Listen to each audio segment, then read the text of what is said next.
This is CBS. Coming up on Eyewitness News Night Watch, the last campaign wave is underway as voters prepare to head to the polls tomorrow.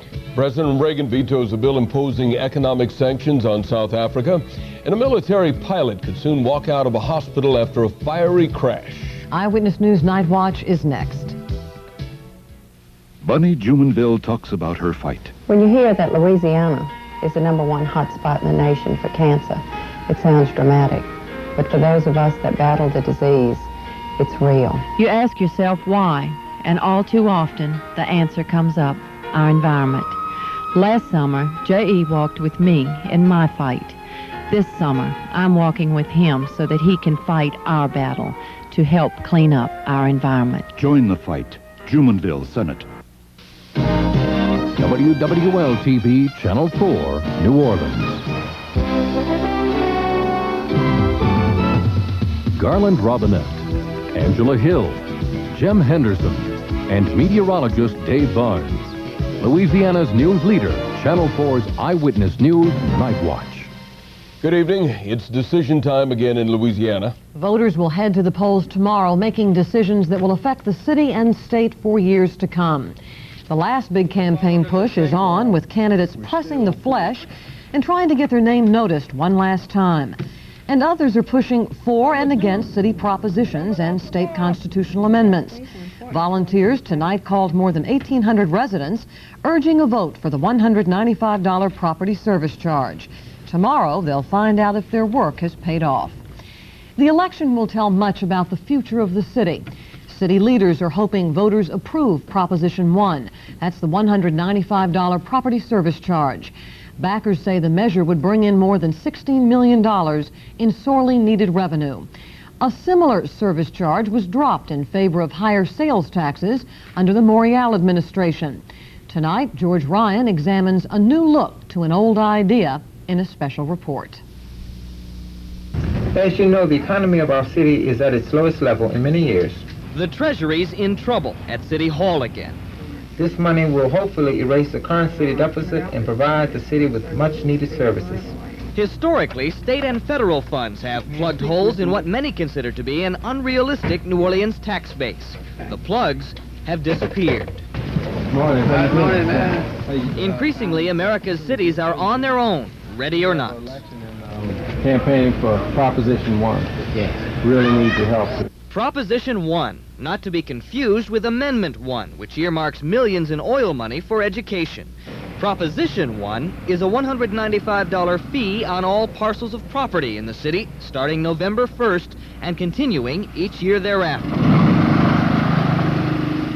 Owners of vacant lots, homes, businesses, industries, and office buildings would pay the $195 in addition to any property taxes presently paid.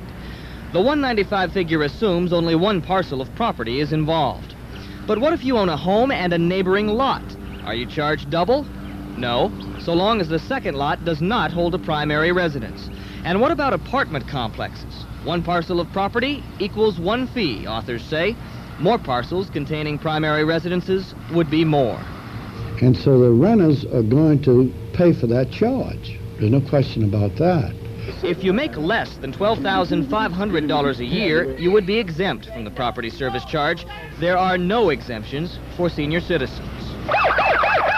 The charge would raise more than $16 million, about 20% of which would go to the city's police and fire departments, primarily rehiring people like this man laid off 7 weeks ago.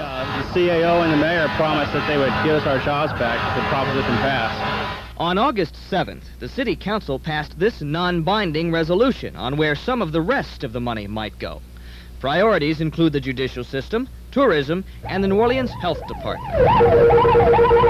We've got to start buying equipment. We have 2 street sweepers in the city at this point in time.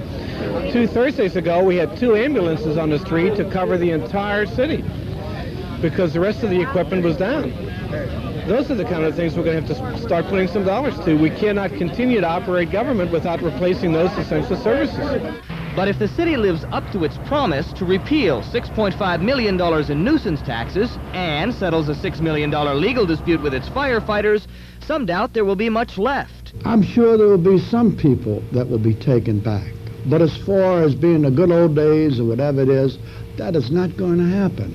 The administration is not claiming Proposition 1 is a cure-all. In fact, even with passage, serious problems loom in next year's budget. But the property service charge will balance the 86 books, they say. It is maybe not the best solution, maybe not a long-term solution, but it is a solution at this time. Every time they want to con the voters into a tax, they start hollering about police. Jack D. reflects a perception by some that mismanagement is the root cause of the city's troubled treasury. Well, every time this community has refused to give this city a tax, none of this has taken place. The police are still there, the city still functions, and the firemen come out and put out the fires. You may not want to know that it costs money to provide services and that there's only one place you're going to get it, and that's through taxes. It's the truth. Few people truly doubt the seriousness of the city's crisis, and a campaign that started with Proposition 1 as a long shot is edging ever closer. A poll of 400 voters last weekend shows Proposition 1's chances even, with 8% either silent or undecided. The poll, conducted for WYLD Radio, carries an error margin of plus or minus 4%. In a tax referendum, though, political analysts doubt that signals enough support for passage. I think it could be too little too late. If the pollsters are right and Proposition 1 does meet defeat on Saturday, the city is assembling a sort of crash book, a list of options on where number crunchers can go from here to balance the budget.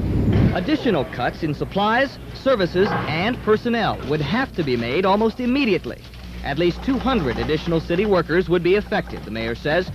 Eyewitness News has also learned that administration officials have scheduled a meeting with Valley Incorporated, exploring the possible start of a city lottery. If you're going to do that, you do basically the same thing you do with an earnings tax. You know, you pass it and then it goes to court. The administration is even considering drilling for oil in Lakes Pontchartrain and Bourne. But given the economic realities of today's oil market, no one expects that anytime soon either.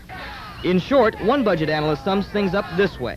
The crisis is real, answers are few, and time is running out. The Treasury's in trouble at City Hall again. Please consider this and vote on Proposition 1. This is George Ryan, Eyewitness News, Night Watch. The physically and mentally handicapped would be exempt from the property service fee.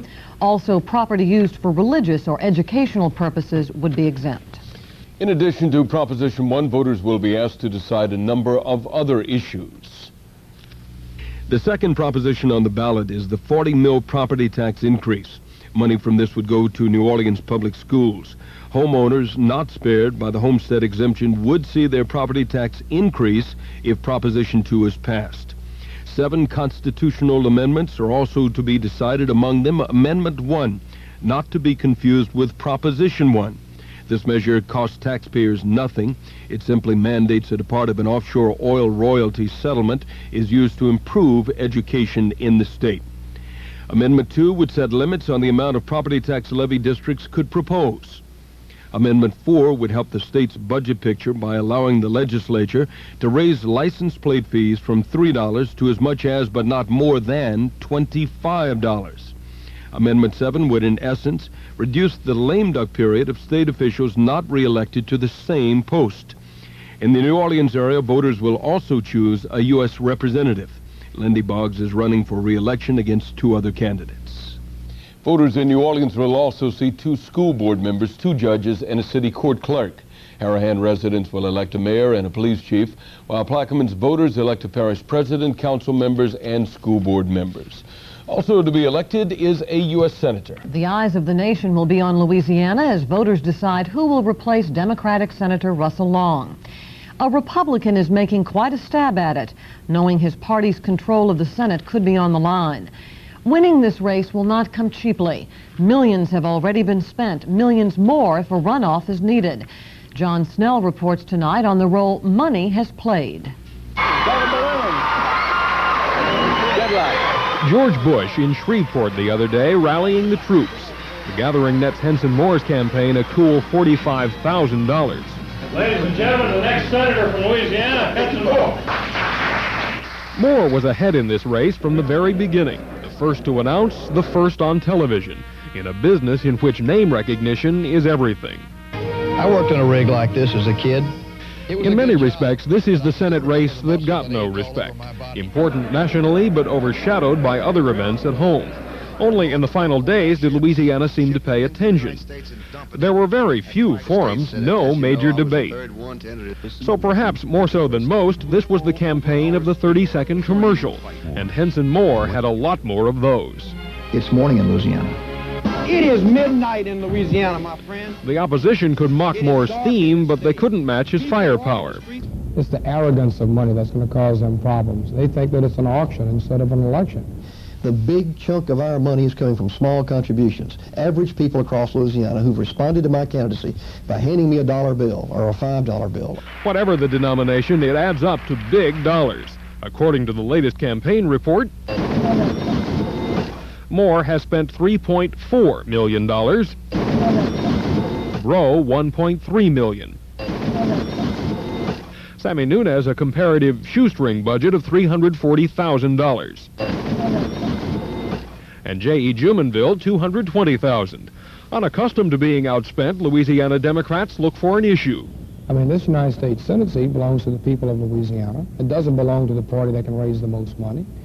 He hadn't been able to raise the money he said he should to win this campaign. We have. He hasn't. And so he's now trying to turn it into something sinister.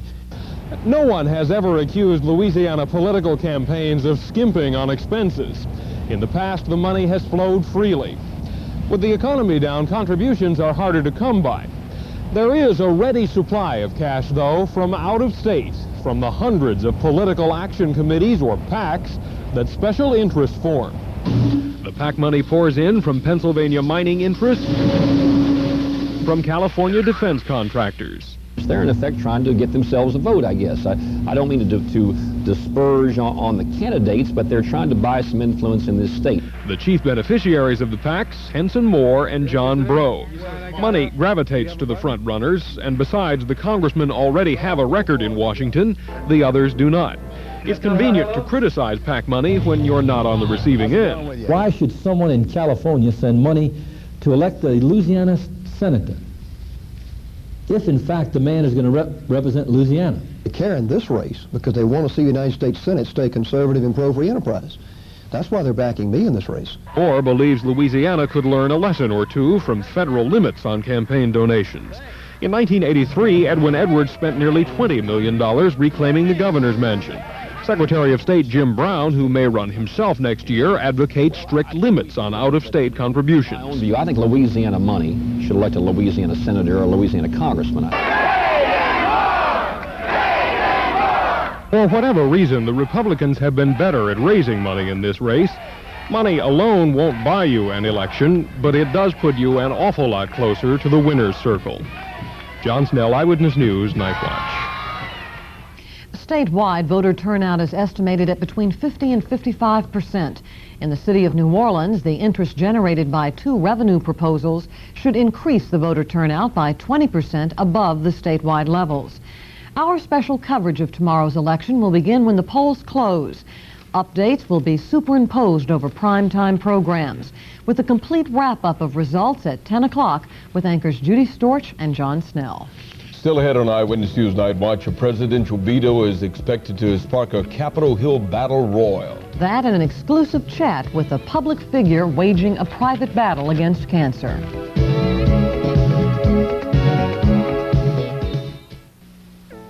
20, 40, 60. No skin in the world is exempt from the effects of aging. In a reassuring response to that fact, Ultima 2 introduces Pro-Collagen, an unprecedented anti-aging complex, offering a wonderful opportunity for skin of all ages. Come to Holmes now for this touch of youth and a touch of style. 15 great new colors for fall. Just $12 with any $8.50 Ultima 2 purchase at Holmes, your no-risk shopping store. We hear a great deal about the rights of the accused, but my main concern is the rights of the victim.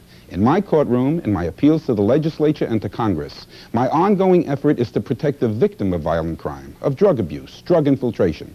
On the Court of Appeal, I will continue my work of safeguarding the rights and dignity of those against whom crime is committed. Judge Saul Gothard is endorsed by the Alliance for Good Government and the Times-Picayune States Item. Please join me in electing Judge Saul Gothard to the Court of Appeal. I'm Chris Camarda, and I'm running for Judge of Municipal Court. I was born and raised in New Orleans, attended De La Salle High School, the University of New Orleans, and Loyola Law School. Throughout this campaign, I've heard your concern about crime, and I'm determined to do something about it. The one promise that I've made is to be a strong but fair judge who will conduct his court with honesty and independence. I'm running for judge because I love New Orleans, and I want to make it a safer place to live for your family and mine. Introducing Wendy's new Big Classic hamburger. This is the good stuff. Can't get it in a Whopper. This is the good stuff. Can't get it in a McDLT. This is the good stuff. Wendy's new Big Classic. Fresh beef, fresh taste, beef size. This is the one made right before you rise. This is the good stuff. Wendy's new Big Classic. Can't get enough. This is the good stuff. To no one's surprise, the president tonight vetoed a bill approved by Congress imposing tough economic sanctions against South Africa. But the fight is far from over. Both chambers of Congress passed the measure with more than the votes needed to override the president's veto. The White House is now working to fight off that expected override, which could come soon. Clearly, the President of the United States, instead of standing with the U.S. Congress and the American people, has decided to stand with P.W. Botha. The day for pious sermons is past. The United States has to act. The president said some of the sanctions approved by Congress could hurt the chances for an end to apartheid. Tonight, the U.S. Supreme Court is headed by a new Chief Justice, William Rehnquist. Today's swearing-in ceremony marked the end of a long and sometimes bruising battle for Rehnquist.